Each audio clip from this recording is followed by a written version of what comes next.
All right, this is Mallory Wittgen reading Diving into the Wreck. First, having read the Book of Myths and loaded the camera and checked the edge of the knife blade, I put on the body armor of black rubber, the absurd flippers, the grave and awkward mask. I am having to do this not like Consteo with his assiduous team aboard the sun-flooded schooner, but here alone. There is a ladder. The ladder is always there, hanging innocently close to the side of the schooner. We know what it is used for, we who have used it. Otherwise, it is a piece of maritime floss, some sundry equipment. I go down rung after rung, and still the oxygen immerses me. The blue light, the clear atoms of our human air, I go down. My flippers cripple me. I crawl like an insect down the ladder, and there is no one to tell me where the ocean will begin.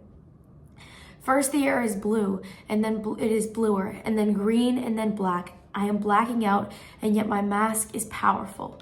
It pumps my blood with power.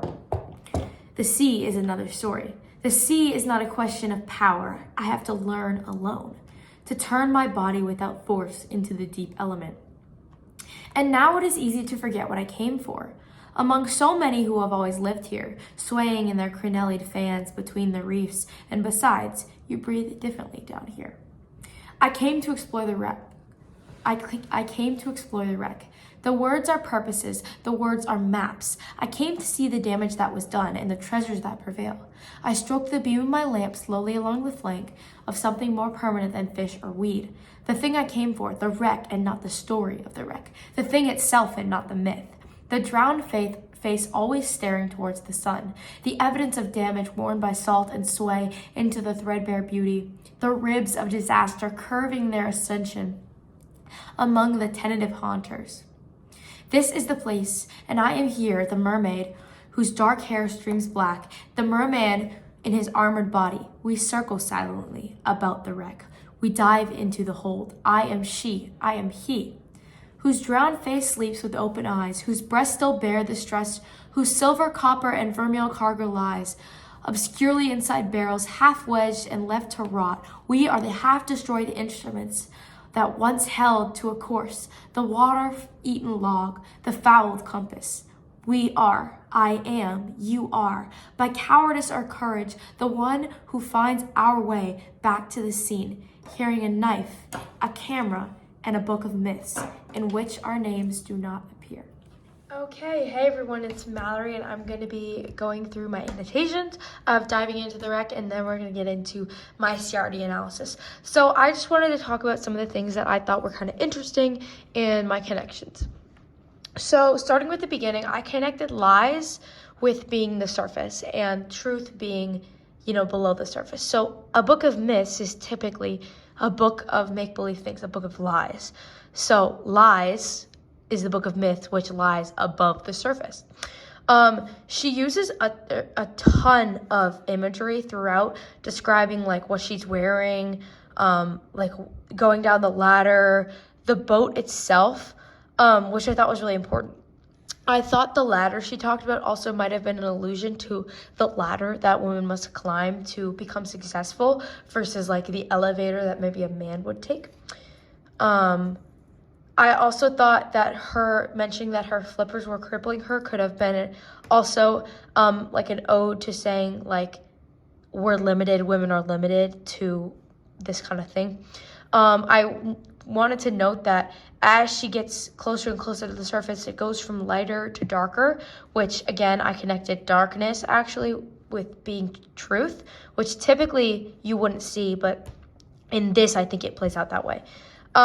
They talk about being alone a lot, which I connected with being like an individual, which is really important in feminism, which like understanding that you have to go through your own journey to understand, your own life. But even as she just talked about being alone in feminism, they talk about the people who've always lived there, kind of going off the idea that feminism is building, and it's a building process. They talk about words, which I thought was really important. And she talks about the map, and I understood it as the map can lead you somewhere, but it can only lead you so far. So it's kind of the idea of what you do beyond the map.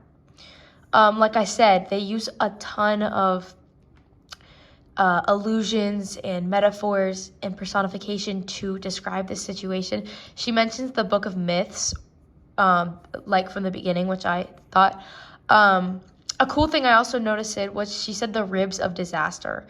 And then later down she says, I am she, I am he, which I realized was a biblical reference of possibly Eve being made from the ribs of Adam.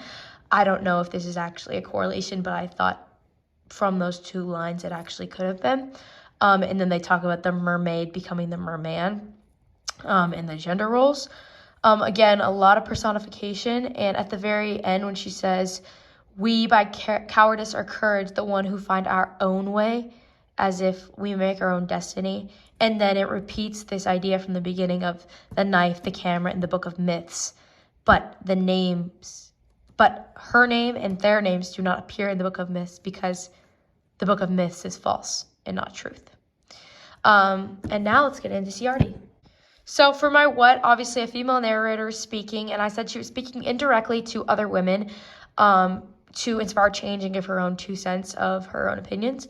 The basis of the story is that a woman dives beneath the surface to discover / search an old shipwreck, and the poem hides feminism values within the plot using like the surface and the wreck as places of truth and lie, in which the only way to see the truth is to dive beneath the surface. The how. So they use images of the woman diving, her appearance, and going down the ladder to describe itself. And the ladder, I already talked about, could be equated to the ladder which women must climb to be successful. Also the idea of like the road less traveled than diving beneath the surface. The wreck could also be an idea of truth and how feminism is a group effort that like we all go down together kind of thing. They extend the idea that feminism is both enriching and scary, in which individuals must leap into alone, which I think is why Rich kept using that idea of I'm all alone. Like I said, she uses imagery to describe the ship, metaphors of being a mermaid, symbols of light and darkness, and above and below the surface. The speaker is really eager about like what she's talking about and really eager to be discovering this. But like I said, she talks about it's kind of scary to be alone, but in that she can find like what she really was looking for. The mood is kind of eerie because it's like below the surface, like we don't know what we're going to find, but it ends with a really inquisitive and like optimistic tone. I also like that it said, well, individuality is important. Feminism must build off of each other, and it must have some kind of history. And then the form of it, it's a 9-stanza poem, free verse, and it has little to no punctuation. So the what I took out of it. This poem really reflects the modern idea of feminism and like gender equality, which has been a huge topic of myself since I've been growing up, and like just people have been way more focused on it than they once were. Personally, I don't relate to it or have experienced anything like this, but I don't think I've truly lived long enough to have this kind of experience. And I think like a lot of that comes from being an adult and experiencing new things. And then what I learned from it, I said it enhanced what I already thought I knew about feminism in a new way, meaning it kind of made me think about, why these rules exist and how we can do something about it.